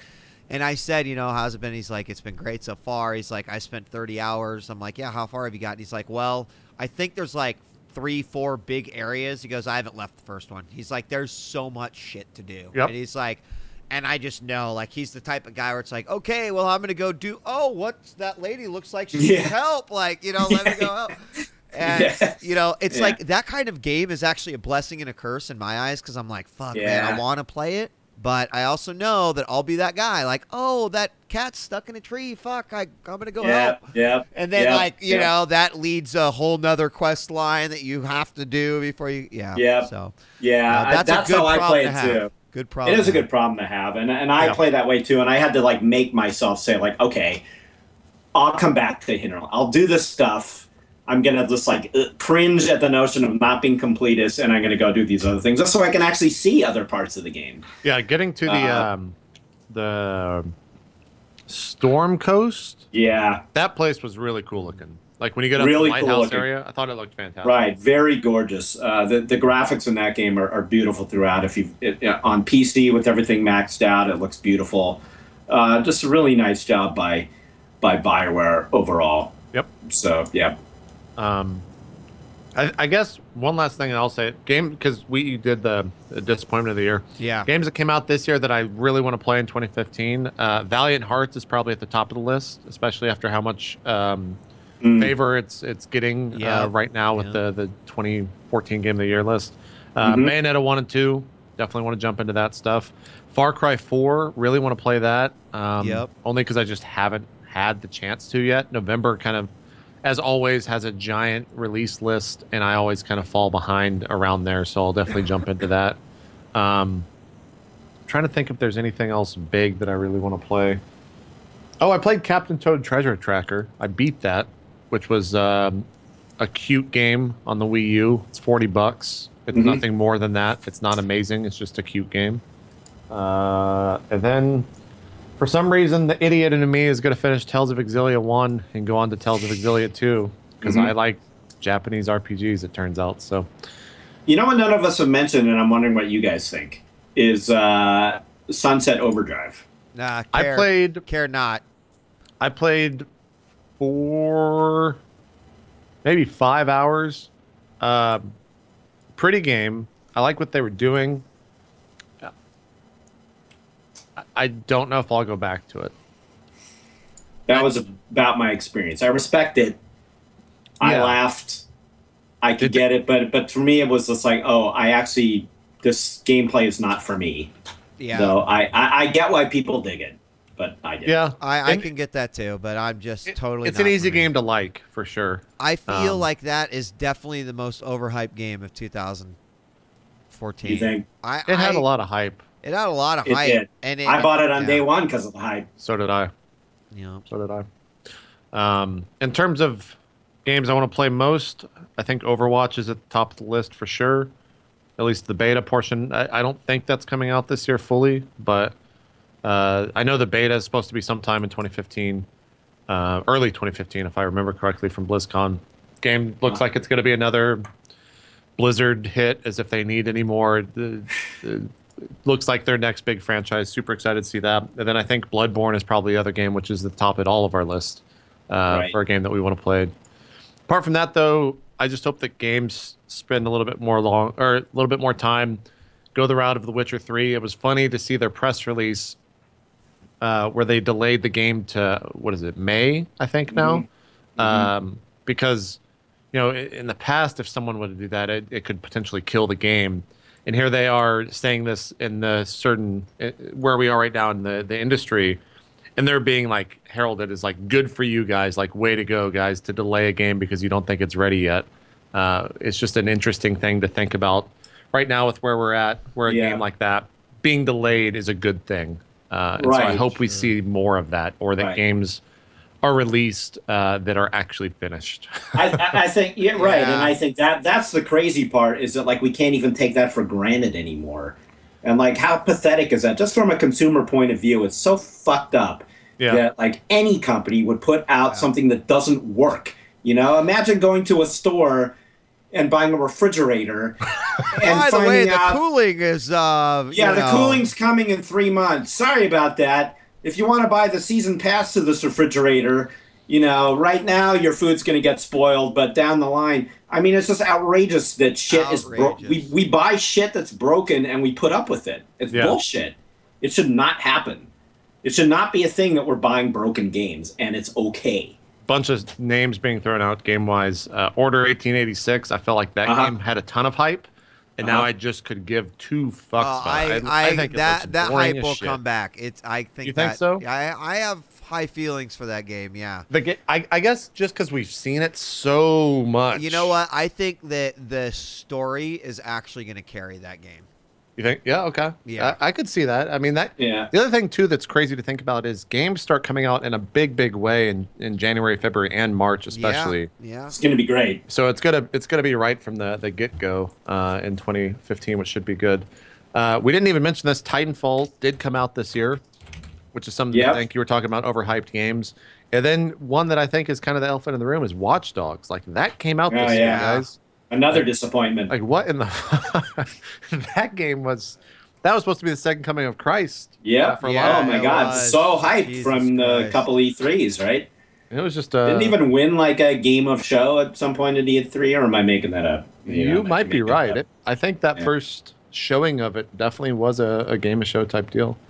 Goes to show you. Oh yeah. Yeah. F that shit. I'm psyched for Heroes of the Storm, I gotta say. Really? I am. Okay. But I finally say got that in as if it's like you're dumb for saying that's not what I mean. No, I get it. It's just I think what excites me, well, what I thought was going to excite me was being able to be in on the ground floor of a MOBA, so maybe I'd actually have a chance. That's how I felt until I got on the alpha 2 days ago. Oh, really? So I finally got accepted to the alpha. Did you get crushed? No, it's not. It's not even that, because I haven't even like played other people yet. I've just gone through the tours. It's that I went to some forums to check. I was like, because I haven't paid much attention to it. So I was like, okay, I'm in now. I'm part of the crowd. I'm going to go see what people are saying about the game. And the first couple threads I read were like, how noobs are ruining the game. And it's like, you motherfuckers, this thing is in fucking alpha. We're all noobs. How is that a thing that we're already at the point in this game where noobs are ruining it? Fuck you. It's not even in beta yet. That's pretty funny. And so like I'm that behind the curve already, and it's an alpha. So now I don't know what to think. I want it to be good. But I'm very interested to see how that game turns out when it goes public. Because for me, like, we got into the technical alpha or whatever a while back. I almost like feels like a year ago or something like that.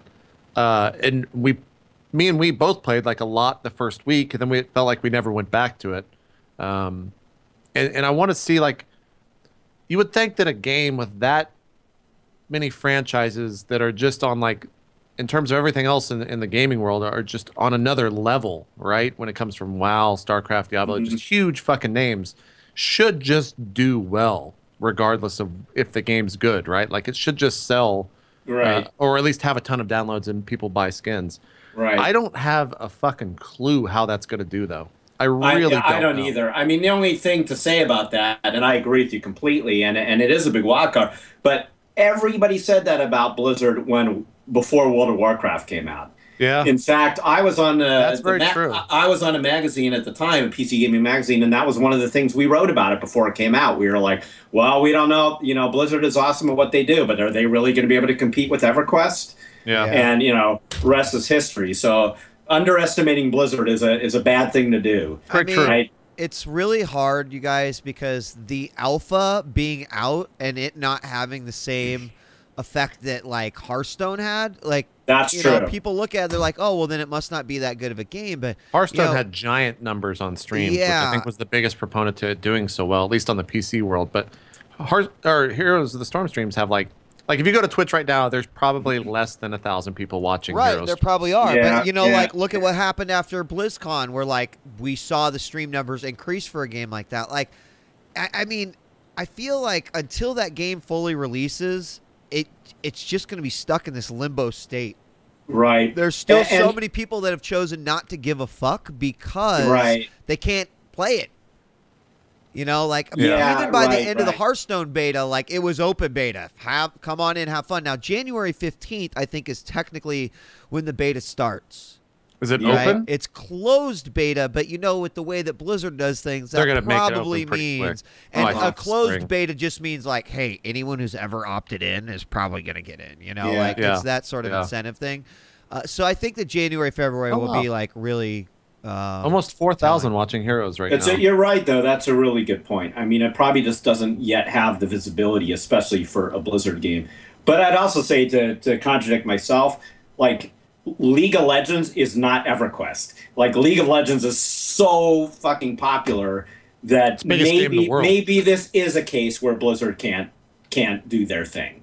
Yeah. Like, it's possible the ship sailed already. But I don't know. I don't bet against Blizzard ever. It's true. They usually always prove everybody wrong every fucking time. It'll be really interesting to see, too, how they balance the fact that Overwatch is coming and they can't. Yeah. That game has.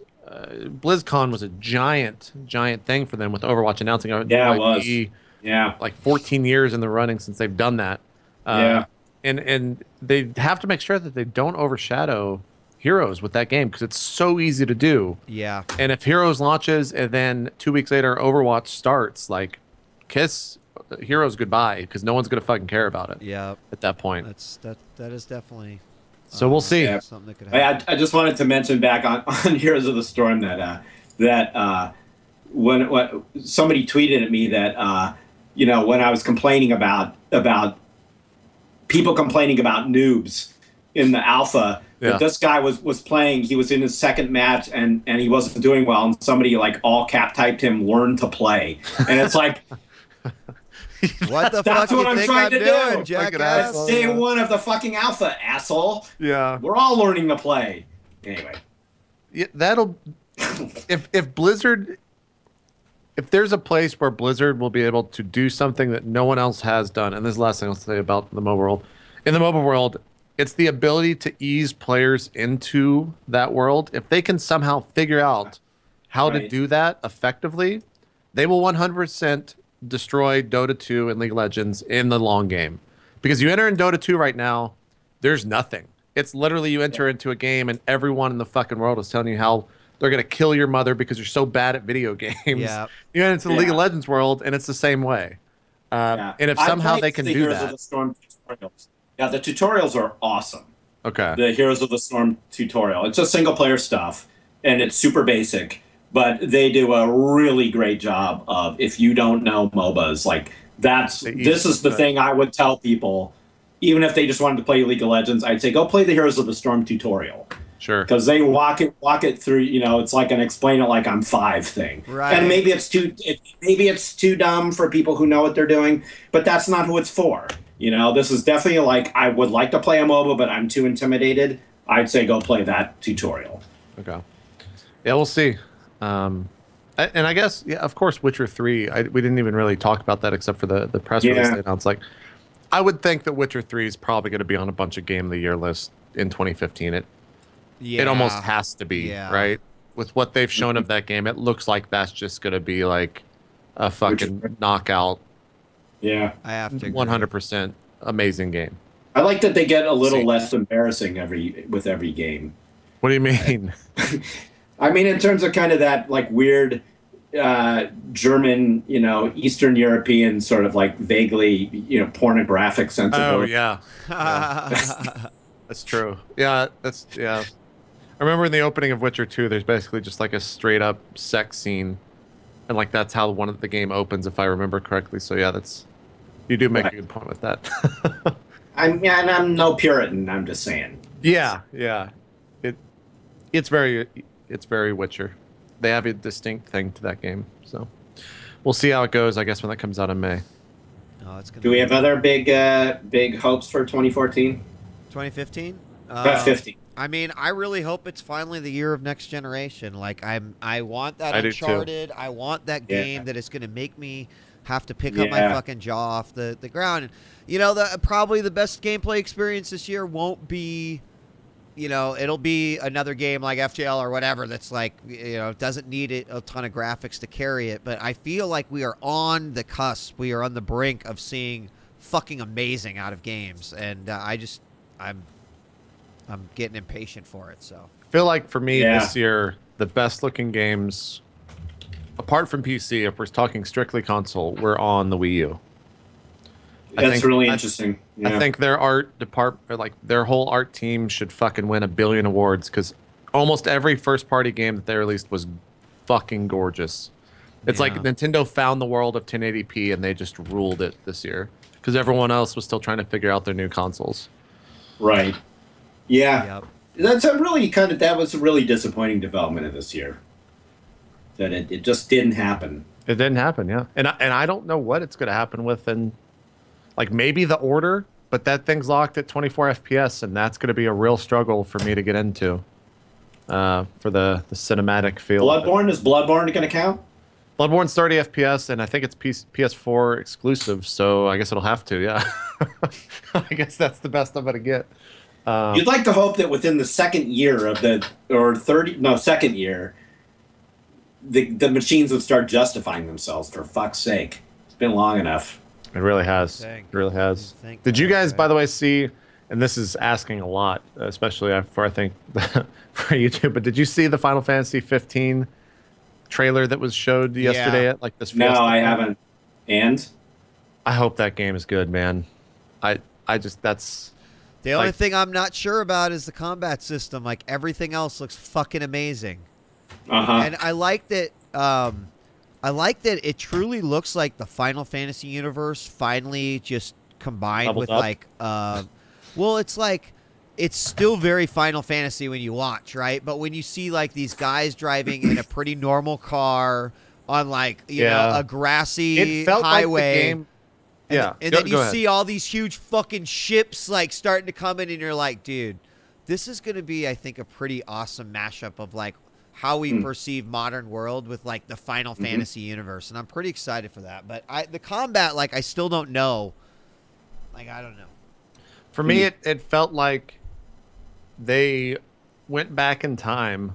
They never made anything after Final Fantasy VIII, and it went from 8 to this. They forgot about 9 and went back to that whole world or that type of world. They forgot about 10, went back. And that's a good thing, right? And that's a good thing, yeah. Okay. Because it really feels like that. Like, I feel like Final Fantasy VII and Final Fantasy VIII were kind of similar in the world design, and that this is also in that same vein, like a future world of what occurred in those two. Yeah. But we'll see. Yeah.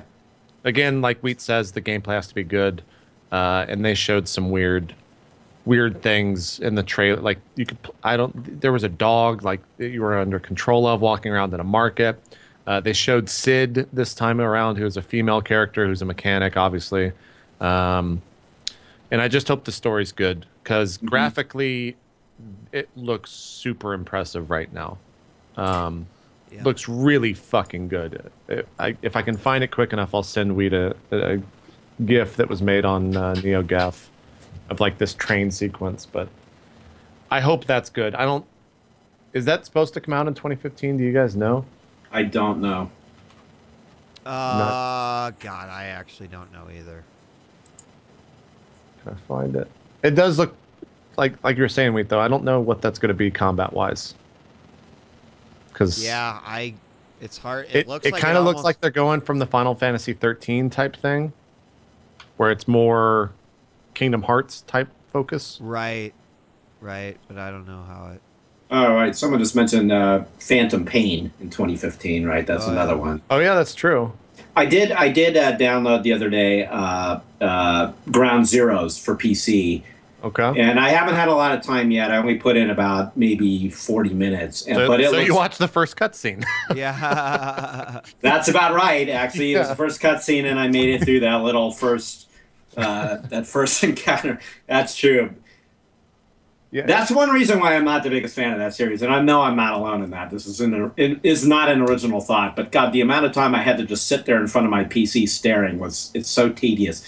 But once I got in, though, it looks great. Looks great on the PC, all jacked up. So, and I think that Phantom Pain is a simultaneous with PC, or maybe it's not simultaneous. Is it? I don't think we have to wait as long. Yeah, because it's already on the Steam store. I mean, for what that's worth. Yeah. I think you are correct in that. And for me, that's exciting because I will be playing the PC version of it. Only because that port is very well done, which is a rarity for a console-heavy developer like Konami to nail it. Yeah, well, Gay Vulture says the cutscene is only like 7 minutes long. It felt like many Metal Gear Solid scenes, it felt like 10 times longer. Yeah, they always feel that long. That's just how it works. So. There's something about his cutscenes too that I always feel like, okay, here's the moment where I'm going to get to take over. So I've got like my controller ready, and it's like, it's another few minutes of talking. Wario64 is tweeting Metal Gear Solid 5, The Phantom Pain. This just came in as like a minute ago. Scheduled for February 24th, according to the Microsoft Store. Wow, that's sooner than expected, isn't it? If that's actually true, then that's a crazy start to the year, for sure. Yep, that is. All right. And if that's also true, then man, Konami's going to be pissed because MS just fucked up. My wife is texting me that she wants lunch. Yeah, I'm also like, at that point, it's like, oh, well, we just went 2 hours, an additional 2 hours. My mom graciously, even though I'm on a diet, sent me 2 giant things of cookies. And so I've been becoming a fat ass. My mom's coming on Monday, and that's like one of our traditions is her sugar cookies, and she's gotten so good. Nice. She just comes with the dough, and then we just cut it, oh, that's frost awesome. it. It's amazing. Can't wait. Great. Can't wait. All right, guys, let's wrap up. It's been a great 2014 in terms of gaming and everything else. But final thoughts or goodbyes or to the end of the year, whatever. Jeff, let's start with you. I'll do a sentimental one. One of the highlights of 2014 for me was joining the show and being with you guys and your community. It's been a blast. So I want to say thank you for having me. It's great having you, man. Yeah, and I look forward to a lot more of this stuff in 2015. So we look forward to having you too. I guess for me, I think this show is a little bit more indicative of what to expect from 8-Bits in 2015, with Absolutely. more focus on us giving our thoughts on TVs and movies, and I'll even get some Taylor Swift in there, guys. Don't worry about it. Every episode. And then I'll, of course, focusing on games as well. But yeah, Jeff, it was a great year having you on here. Super fun to have you on here. Wheat, as always, it's good having shows with you. And yeah, I hope that next year when we do our 2015 Game of the Year show that we actually are not talking about how games were not finished. Let's hope that's the case. Yeah, let's hope that was yeah, it would be nice if that trend dies in 2015. Jesus. Yep. You think you don't have to say it out loud? Let's hope our games work. Yeah. Fuck. Yeah. For sure. We're going to start buying it. It won't have the disc. Be like, in only 2 months, you'll have the disc. Oh, great.